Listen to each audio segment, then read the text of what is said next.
Hello, bonjour et bienvenue à tous pour cette nouvelle vidéo consacrée à cette application de gestion des salaires et d'employés.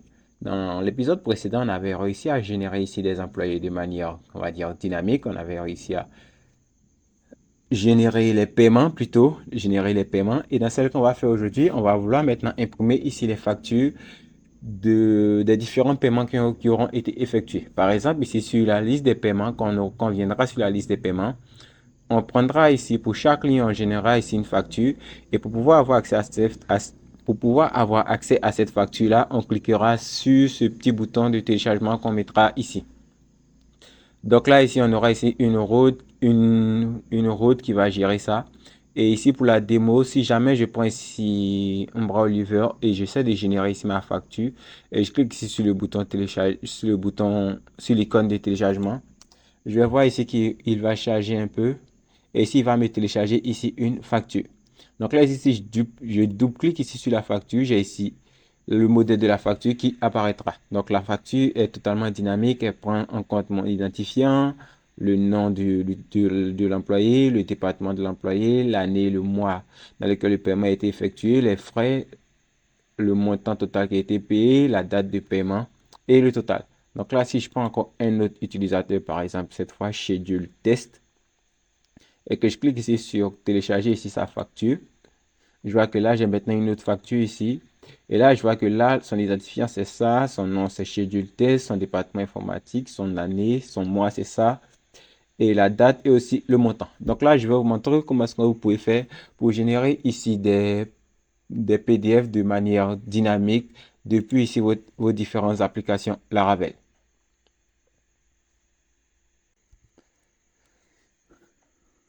Alors, c'est parti. On va maintenant commencer ici à générer ici les différentes factures de paiement pour nos différents employés.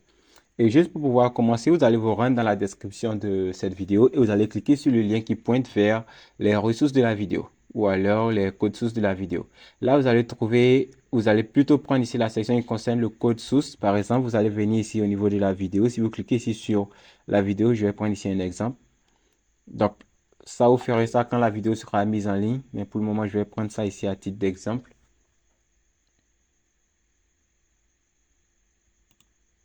Là, vous allez venir dans la description de la vidéo, par exemple, ici. Vous allez dérouler la description. Vous allez voir ici le code source du projet. Vous allez l'ouvrir, par exemple, ici. Je vais cliquer ici sur Ouvrir dans un nouvel onglet. Et ici, dans les ressources de la vidéo, vous allez cliquer ici sur le lien qui apparaîtra dans les ressources de la vidéo.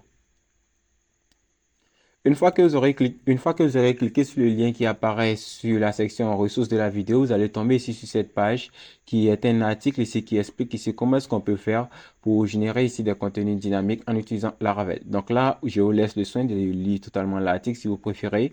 Mais nous, on va totalement se pencher sur ce qui nous intéresse. Et ce qui nous intéresse, c'est générer ici des PDF. Alors là, ici, on va utiliser une bibliothèque que vous connaissez peut-être qui s'appelle ici DOM PDF. Et on va l'utiliser ici dans l'environnement de Laravel. Donc là, pour commencer, on doit venir maintenant l'installer dans notre projet. Donc là, on va copier toute cette commande, composer require barry vdh slash Laravel DOM PDF. Donc là, on va cliquer ici sur copie. Pour copier ici toute cette commande, on va venir au niveau de notre terminal. On va ouvrir ici un nouvel onglet et ici, on va coller ici la commande qu'on vient à peine de copier. Là, on fait un coup d'entrée ici et on attend que l'installation se termine.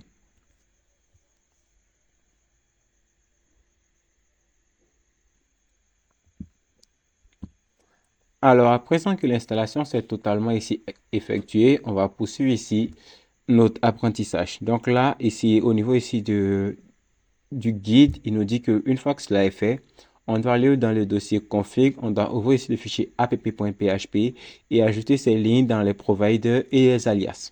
Donc, c'est parti. Je vais fermer ici la console. Je vais venir là et je vais faire ici CTRL P pour rechercher ici le dossier, pour rechercher plutôt app.php. Et je vais prendre celui qui se trouve ici dans le dossier config, comme c'est dit ici au niveau de la documentation. Donc ici au niveau de la documentation, on dit qu'on doit d'abord fournir ici un provider. Donc on va copier toute cette ligne. Donc toute cette ligne qui concerne ici barre IVD jusqu'à la classe et à la virgule. Donc je vais prendre tout ça. Je vais copier. Je vais venir au niveau des dossiers du fichier app.php et je vais aller tout en bas. Je vais voir ici une section qui concerne ici les providers. Et juste après le route service provider, on va coller ici ce provider là. Ensuite, on fait pareil, on va venir prendre ici les alias. Donc, on prend ici cet alias là en entièreté. On le copie et on va dans la section qui concerne ici les alias. Vous allez trouver ici un seul alias qui s'appelle AppNameGetter si vous n'avez pas ajouté d'autres alias. Si vous en avez ajouté, ils s'afficheront ici, mais juste après ici ces alias qui existeront déjà, vous ajouterez ici ce nouvel alias là. Donc la mince, la copie n'est pas totalement passée. Donc je vais prendre PDF, barre VD, donc PDF, façade, classe. Et j'ajoute ici cet alias là à la section des alias. Ensuite, ici, si on descend ici, vous allez voir qu'il va dire que on doit exécuter la commande php artisan vendor 2.publish. Donc là, on va venir copier encore cette commande. On va encore venir ici, ouvrir ici un nouveau terminal. Donc là, je vais fermer l'ancien qui ne sert plus. Et plutôt que ça, on va venir retirer tout ça. C'est la commande php artisan vendor publish. Donc là, ici, on fait ici un coup d'entrée et ici, il va nous demander quel est l'élément qu'on souhaite ici publier. Which provider or tag field would you want to publish? Vous allez voir que ici, celui qu'on veut publier, c'est barre VD, DOM PDF. Donc, il est à la position 1. Donc là, ici, on vient et on choisit 1. On entre le chiffre 1 et on fait ici un coup d'entrée. Et il va publier ici les assets. Donc, une fois que vous avez fini de faire ça, vous n'avez plus besoin ici de l'article. Si vous voulez, vous pouvez le lire pour vous-même votre propre compréhension supplémentaire si vous préférez. Mais là, ici, on va maintenant commencer ici à générer ici du code. Donc, on va fermer ça. Et ici, ce qu'on va faire, c'est que là, on va retenir au niveau ici de notre fichier index.blade.php. Et ici, on va ajouter ici une nouvelle colonne qui va contenir ici le bouton ici de téléchargement des factures. Et dans mon cas, je l'ai déjà fait. J'ai ici créé ici une nouvelle route qui est ici. J'ai plutôt créé ici un nouveau fichier, un nouveau TD. Donc là, j'ai ajouté ici un TD que j'ai mis, je lui ai donné la classe cell. Et le contenu de ce TD, c'est qui pointe ici vers une route qui s'appelle payment.download. Donc là, cette route, elle n'existe pas pour le moment. Et là, puisque j'ai mis FontAway dans le projet, vous pouvez trouver ici, j'ai ajouté la classe ici Fafa download pour avoir ici l'icône de téléchargement. Donc là, au niveau ici du header, j'ai ajouté ici encore un autre TH, histoire d'avoir ici une nouvelle colonne au niveau ici du tableau. Donc là, tout ce que vous devez faire sur le index.blade.php du dossier paiement, vous devez ici ajouter ici un nouveau TH dans la section de la tête, de l'entête du tableau, dans le T-head, TR. Vous devez ajouter ici un nouveau TH à la fin. Ensuite, au niveau ici du T-body, lorsque vous bouclez ici sur les éléments dans le TR, vous devez ajouter ici un dernier ici TD. Donc là, un dernier TD. Et ce dernier TD doit contenir ici un lien vers la route qui s'appelle payment.download. Et ici, vous devez passer ici l'idée du paiement en paramètre. Et là, ce sont des choses que vous connaissez déjà, donc il n'y a pas vraiment de quoi s'inquiéter. Donc, je pense que vous connaissez ça totalement. Et je suis sûr que vous connaissez ça totalement. Donc, je ne vais pas trop m'inquiéter dessus. Donc là, ici, je vais essayer de redonner ça pour qu'on puisse avoir quelque chose de vraiment lisible. Donc, si on fait ça et qu'on retourne cette fois sur notre projet, je vais fermer ici les documents qui ont été téléchargés et on rafraîchit, vous allez voir qu'il va dire que la route payment.download n'est pas définie. Alors, là maintenant, on va maintenant commencer à définir ici la route qui s'appelle payment.download. Donc, au niveau ici du web.php, au niveau ici de la route des paiements, on a mis ici un préfixe des paiements. On va créer ici une nouvelle route qui sera appelée cette fois ici en get. Donc là, on va dire que ça sera make payment. Non, download invoice. Et ici, on va lui dire qu'on aura ici le paiement qui sera passé comme paramètre. Donc, paiement qui sera passé comme paramètre. Et ici, on va donner ici un nom à cette route qu'on va l'appeler paiement.download. Donc là, ici, paiement.download. Et là, c'est payment.download qui est le nom ici de la route. Ici, j'ai ce contrôleur là qui doit se fermer là. Et voilà. Donc là, ici, on a un lien qui s'appelle download-invoice slash le paiement en question. On va appeler ici le paiement contrôleur et on va appeler une méthode qui va s'appeler effectuer paiement. Et à cette route, on lui donne le nom de payment.download. Cette fois, si on retourne sur notre application et qu'on rafraîchit, vous allez voir que Là, on n'aura plus ici cette erreur qui va apparaître, mais on aura ici la petite icône de téléchargement qui apparaîtra. Cette fois-ci, on clique ici dessus pour le moment. Vous allez voir qu'elle ne va pas porter ici, elle pointe ici sur effectuer paiement. Parce que là, bon, je pense que là, ici, on avait pointé ici sur effectuer paiement, mais on n'avait pas ici pris en compte la vérification pour s'assurer que si on avait pris en compte cette vérification, mais c'est parce que j'avais cliqué ici sur le bouton qui pointait ici vers les paiements. Donc, il n'y a pas de problème. Ici, on a créé ici une nouvelle méthode qui va permettre de générer ici une nouvelle facture. Donc là, je vais venir là et je vais lui dire que la méthode, ça sera ici download invoice. Voilà. Donc là, la méthode, ça va être ici download invoice. Donc au niveau ici de Payment Controller, on doit aller créer ici cette nouvelle méthode qu'on appelle ici Download Invoice.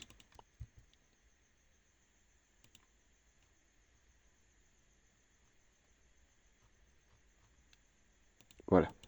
Donc là, on doit venir ici faire encore une condition ici pour faire une nouvelle fonction qu'on va appeler Download Invoice.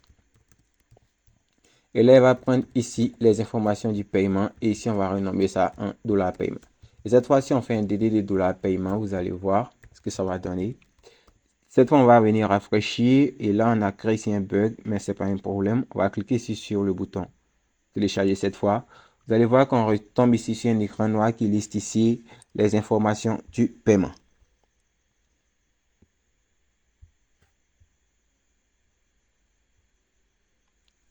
Donc ici, c'est fantastique. Tout ce qu'on a à faire pour le moment, c'est qu'on va envelopper tout ça dans un try and catch, histoire de capturer des erreurs si jamais il y en a. Donc, exception de la E.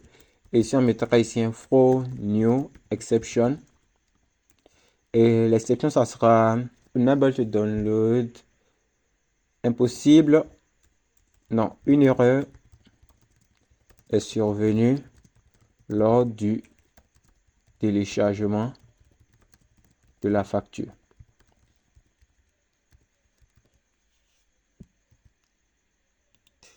Ok, donc là, une erreur est survenue lors du téléchargement de la facture. Ensuite, ici, ce qu'on va faire, c'est qu'on va créer ici une variable qui va nous permettre de récupérer toutes les informations du paiement. Et là, on va l'appeler full payment info. Donc là, ça va permettre de récupérer toutes les informations du paiement. On va appeler ici le modèle paiement. On va lui dire qu'on veut l'appeler ici avec la relation qui s'appelle ici employé. Et cette fois, ce qu'on veut faire, c'est que là, on va appeler ici la méthode find. Bien vrai qu'on récupère les informations du paiement dans cette variable-là, mais puisqu'on veut la lier ici avec une relation qui va être employée, on va totalement refaire ici la récupération et on va faire ici un find de $payment. Et ici, on va encore récupérer ça par l'ID. Ensuite, on va aller au niveau du modèle paiement et on va aller lui dire qu'on a une fonction qui s'appelle employé qui existe déjà. Donc là, on l'avait déjà fait. Donc, cette fois, si on retournait qu'on fait DD de $full payment info et qu'on rafraîchit cette page, vous allez voir qu'on aura ici une nouvelle relation qui va apparaître. Et si on déroule ici cette relation, elle va contenir les informations de l'employé. Donc ça, ce sont des choses que vous savez déjà. Donc là, ce sont des relations qu'on a fait. Ensuite, ce qu'on va faire ici, c'est que là, pour le moment, on doit maintenant ici venir, on doit venir ici générer le PDF. Donc là, normalement, on doit générer le PDF. Et plutôt que de générer le PDF directement, ce qu'on va faire ici, c'est que là, on va retenir ici une vue. Donc là, on va ici faire ici return view. On va retenir une vue qui va s'appeler facture pour le moment. Et ici, à cette vue-là, on va y aller avec les données qui seront envoyées à travers la méthode compact. Et on va envoyer la variable full payment info. Donc là, on va essayer de générer ici cette vue et voir à quoi elle ressemble avant de totalement générer ici sa facture. Donc là, si on rafraîchit, on va voir qu'il ne va pas reconnaître ici la vue facture. Donc là, on va partir au niveau de index.blade.php et on va le mettre directement dans paiement. Donc dans paiement, on va créer un nouveau fichier qu'on va appeler facture.blade.php. Voilà. Donc là, je préfère ça. Facture.blade.php. Donc là, au niveau du paiement contrôlé, il va falloir qu'on actualise. On va mettre ici payment, qui est le dossier dans lequel ça se trouve. Donc, je vérifie encore. Paiement, j'ai mis en français, désolé. Donc, paiement.facture. Donc là, cette fois-ci, on rafraîchit. On verra qu'on tombera ici sur une page blanche. Donc, à présent qu'on tombe ici sur une page blanche, la prochaine étape pour pouvoir réaliser ça, c'est que vous allez vous rendre ici au niveau de l'application. Vous allez cliquer ici sur la partie code source du projet. Et lorsque vous allez cliquer sur le code source du projet, vous allez tomber ici sur cet écran qui liste ici, qui permet d'enregistrer ici le code source de ce projet. Ou j'ai plutôt enregistré le code source de ce projet. Vous allez cliquer ici sur le dossier TP Salaire qui contient ici le projet dans son intégralité.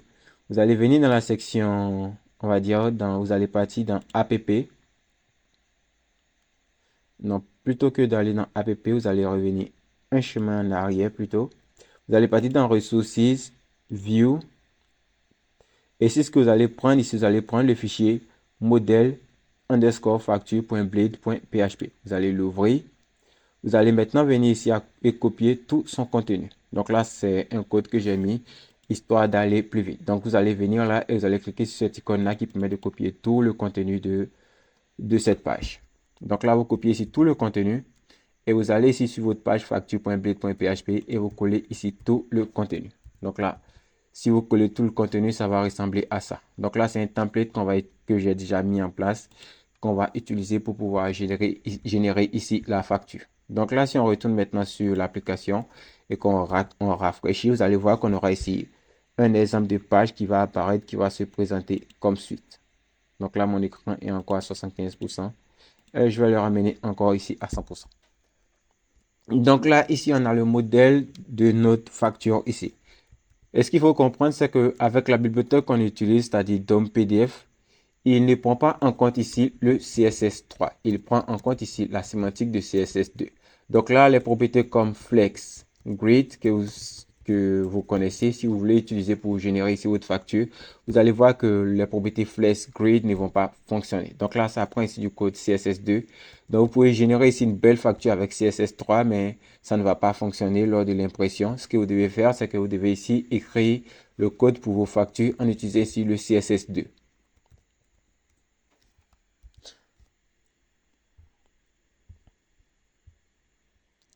Alors, maintenant que ça c'est dit, on va maintenant poursuivre ici. Donc là, ici, on a le premier paramètre qui est l'identifiant de l'employé. Donc là, l'identifiant de l'employé, on peut le générer, il est généré de manière dynamique. Et puisqu'on envoie ici ce paramètre full payment info à cette page, on va faire ici full payment info. Et ce que je vais faire, c'est que je vais d'abord afficher toute cette variable pour voir ce qu'elle va donner. Donc là, on voit qu'on a pas mal d'informations. Ici, je vais lui dire que je souhaite récupérer les informations uniquement de la relation employé. Vous voyez que l'employé, il a un identifiant qui s'appelle ici ID. Donc là, cet identifiant est unique. Et là, ça peut être ici l'identifiant de l'employé. Donc là, on peut laisser ça 4, mais voilà pourquoi est-ce que moi, j'avais mis ici EMP du genre employé 4, suivi ici de l'identifiant de cet employé-là. Ensuite, ici, il faut le nom, le prénom et le mail. Donc là, on va prendre ici ce même bout de code, puisque ça récupère les informations de l'employé, on va l'envoyer ici. Donc la section où on a le nom, c'est $employé, ici nom. Où il y a le prénom, c'est $employé, prénom. Et je dois enlever ici le et commercial. Et à l'intérieur de la parenthèse, c'est le mail de l'employé. Donc c'est ça. Et ici, maintenant, je prends ici vers l'email. Donc là, on récupère bel et bien les informations de l'employé. Ensuite, ici, on doit récupérer le département. Donc ici, pour le département, c'est la même chose. On prend encore les mêmes paramètres. Cette fois, c'est département. Et encore ici, ça sera ici name. Donc là, ça sera ici le nom du département. Donc, on récupère le département. Ensuite, on doit récupérer le mois et l'année dans laquelle la transaction a eu lieu. Donc là, pour le mois et l'année, on prendra ici mois et année. Donc, on prendra ici le mois, ça sera ici $full payment info. Et cette fois, ça ne se trouve pas ici dans la relation employé, ça se trouve dans la propriété month. Ensuite, ici, on fera pareil. Ça sera $full payment info. Et la propriété, ça sera year. Voilà. Là, les frais, on va laisser à 0 parce que là, dans notre système, on n'a pas géré ici les frais. Et ici, on va rafraîchir ça pour voir ce que ça donne. Et ici, on a le mois et l'année septembre 2023. Ensuite, ici, on doit récupérer la date de paiement et le montant de paiement. Donc là, pour la date de paiement, on va venir là où on a mis date de paiement. Et pour la date de paiement, on va venir. Et on va dire qu'on va faire ici un date de day, month, year, histoire de récupérer ça selon ce format, tâche. Et on va faire ici str to time de dollar full payment info. Et là, ici, on va récupérer ici la date à laquelle l'opération a été faite. Donc la launch date. Et là, je pense qu'il manque encore une parenthèse ici. Ok, donc ici, on doit récupérer maintenant le montant du paiement. Donc là, le montant du paiement, c'est ici dollar full payment info. Et ici, ça sera ici la propriété amount.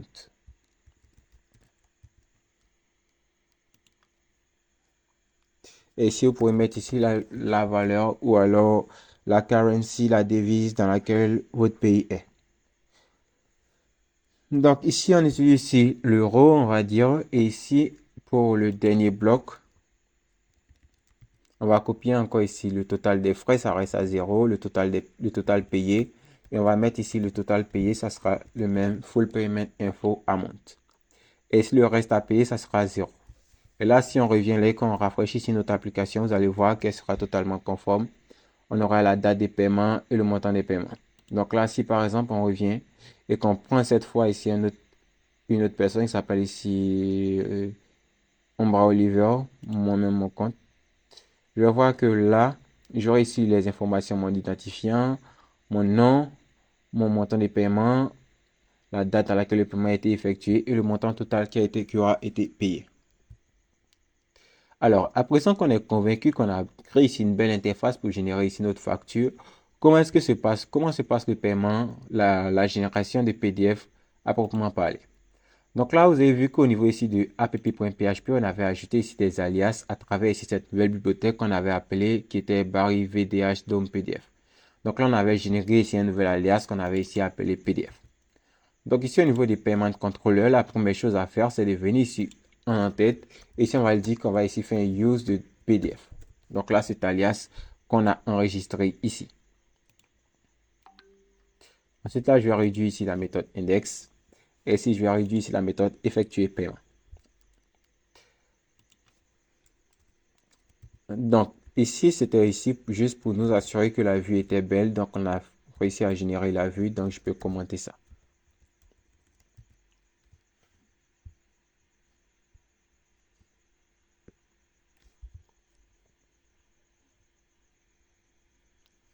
Alors, ce qu'on veut faire ici, c'est que là, on va dire que ça sera ici PDF. On va créer une variable PDF qui va permettre de contenir ici le PDF qui sera généré. On va appeler ici le PDF qu'on a juste utilisé là-haut, puisqu'on a ici fait ici un use de PDF. Donc là, vous n'êtes pas obligé d'importer ça. Vous allez faire ici use PDF directement ici. Et ici, donc use PDF, lui, il reste ici PDF. Et si on met ici 2.2. Et ici, on va appeler la méthode qui sera ici load view. Donc là, c'est une méthode qui est connue ici par cette propriétaire, par ce package qu'on a installé. Alors, pourquoi est-ce qu'il me met ici toutes sortes d'erreurs? Vous allez voir que là, ici, il va souligner ici PDF. Mais vous ne devez pas la considérer ici comme une erreur. Ce n'est pas ici une erreur. Puisqu'on utilise ici un alias et qu'on a défini là-haut, il est censé ici le reconnaître. Mais VS Code, à l'intérieur de VS Code, il va mettre ça ici comme si c'était une erreur. Donc là, vous n'avez pas à paniquer lorsque vous allez voir que Laravel ou votre éditeur de code va le souligner en rouge. Ok, ici, on doit mettre ici le montant, ici, le nom ici du fichier qui sera téléchargé. Donc là, vous pouvez mettre ici facture ou alors mettre ici facture. Vous allez concaténer ça suivi du nom de l'employé. Ou alors, si vous préférez, on peut le faire full payment info employé et ici récupérer ici le nom. Donc là, ça va régénérer ici un fichier qui va s'appeler facture underscore le nom de l'employé. Ensuite, ici, à cette vue-là, on va envoyer ici la donnée à ce fichier qui sera généré. On doit lui envoyer ici le paramètre qui doit être envoyé pour générer. Donc là, ici, vous avez vu qu'on avait envoyé ici la méthode, la variable full payment info. Donc, lorsqu'on va générer ici ce nouveau fichier qui va partir prendre ici cette vue qui existe déjà. Donc là, ici, il prend ici un load view. Et ici, là, c'est le nom ici de la vue. C'est ici, c'est le nom de la vue. Ce n'est pas ici le nom du fichier. Donc là, il va aller dans le fichier facture, le fichier facture.blade.php. Et il va aller avec cette variable-là. Et puisque le fichier facture.blade.php attend de recevoir cette variable, voilà pourquoi est-ce qu'on lui envoie ici avec la méthode compact. Donc voilà pourquoi est-ce qu'on fait ça ici avec la méthode loadView. Ensuite, une fois que ça c'est clairement défini ici, on fait ici un return. Et cette fois-ci, on retourne ici la variable qui aura été définie ici. Si c'est PDF ou mon PDF, on retourne ici cette variable-là. Et maintenant ici, on va ici appeler la méthode download qui permet de télécharger. Et là maintenant ici, on peut appeler ici le nom du fichier qui sera enregistré. Donc là, on peut appeler ça facture. Et ici encore, on peut remettre ici ma concaténation que je voulais faire tout à l'heure. Et à la fin, on doit mettre ici une extension qui sera ici le .pdf. Donc ça permettra de générer ici une facture avec l'extension .pdf à la fin. Donc là, si on fait ce qu'on enregistre, je pense qu'on est bon. Ici, on récupère les informations de l'employé. On va charger ici la vue. Et là, maintenant, on retourne ici le PDF. Donc là, je pense qu'on est bon. On va retourner ici sur le projet. On va retourner sur la liste ici des factures, des paiements plutôt. On va rafraîchir ici. Et là, ce qu'on va faire, c'est que l'on va prendre ici, par exemple, ici, John Doe, et on va cliquer sur cette icône de téléchargement pour voir comment ça va se comporter. Et ici, il me dit une erreur sur une lors du téléchargement de la facture. Et ce que je vais faire, c'est que là, je vais mettre ici un DD de $E pour voir pourquoi ici, il me dit qu'il y a ici une erreur. Et ici, il me dit que la vue facture n'a pas été trouvée. Et ici, ce n'est pas directement dans facture, ici, au niveau ici de load view, c'est dans paiement.facture. Donc là, paiement.facture. Et là, je vais retirer ici ce DD là. Donc, paiement.facture. Ok, là, ici, on devait mettre ici le bon chemin. Donc, si je retourne là et que je rafraîchis et que je retourne et que je clique encore sur le bouton de téléchargement de facture, je vois que j'aurai ici facture John qui aura été téléchargé. Et ici, ce que je vais faire, c'est que je vais mettre ici underscore, juste après ici le nom, histoire d'avoir ici facture underscore le nom. Donc là, il va prendre par exemple ici Mbra Oliver. Si on clique ici sur télécharger la facture, vous allez voir qu'il va créer un fichier il va télécharger ici un fichier qui va s'appeler facture underscore Mbra. Et si je double-clique ici sur le fichier, vous allez voir qu'il va me générer ici une facture qui ressemblera à celui-ci. Donc là, on aura la facture qui aura été là et toutes les informations qu'on aura enregistrées lors du PDF. Donc là, les étapes sont plutôt simples ici. La première chose à faire, c'est d'installer ici le package, ajouter ici un alias et ici un provider. Ensuite, ici, aller au niveau du contrôleur. En tête du contrôleur, vous allez dire que vous avez fait ici un use de PDF. Et ce PDF, il provient d'où? Il provient de cet alias que vous avez mis ici. Si ici, vous avez mis ici un autre alias que vous appelez is. Ici, vous allez mettre ici is. Donc ici, puisqu'on a mis ici PDF, voilà pourquoi est-ce qu'on utilise ici use PDF ici. Ensuite, là, ici, vous allez générer ici, charger ici la page qui contient ici le PDF qui doit être généré. Avec ici les différentes variables que vous devrez peut-être envoyer si vous en avez ou si vous n'en avez pas. Ensuite, là, vous allez appeler ici cette variable que vous avez créée et pointer ici vers la méthode download. Et là, vous allez donner un nom à votre fichier et c'est tout. Donc là, j'espère que vous avez compris ici le principe. Et ici, juste avant qu'on ne se quitte ici pour ce projet, parce que je pense qu'il n'y aura presque plus de nouvelles vidéos sur ce projet-là, je vais peut-être le continuer tout seul, sans totalement la mettre en place. Mais vous avez remarqué que lorsqu'on a déjà fait des paiements pour un mois et qu'on clique ici, il refait ici les paiements pour l'utilisateur. Donc là, on avait mis ici une vérification du côté du design pour ne pas qu'on puisse ici faire ici deux fois le même paiement. Mais ce qu'il faut faire encore, c'est que là, il faut aussi mettre ici encore une vérification au niveau ici du bout de la méthode effectuer paiement, histoire de s'assurer.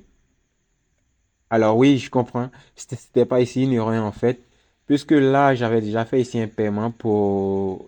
On était dans un nouveau mois.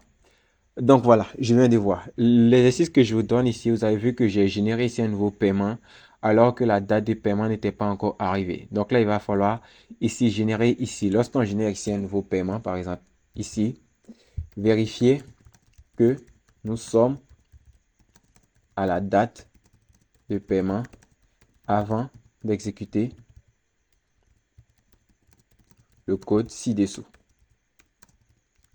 Voilà. Comme ça, si on n'est pas à la date de paiement, ce code ci-dessous ne doit pas s'exécuter et il ne doit s'exécuter uniquement que lorsque nous sommes à la date de paiement. Donc là, c'est ici votre dernier exercice pour cette partie et j'espère que vous allez le faire.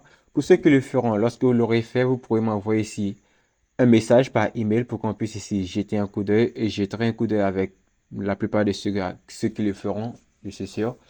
Et je vous souhaite ici bonne chance et on va se retrouver peut-être plus tard dans quelques jours pour de nouvelles vidéos et on va essayer de s'attaquer au développement front-end où on va essayer ensemble de découvrir comment est-ce qu'on peut créer ici des interfaces dynamiques et apprendre sur le développement full stack avec ici Next.js. Donc là, c'est quelque chose qui m'intéresse ces derniers temps.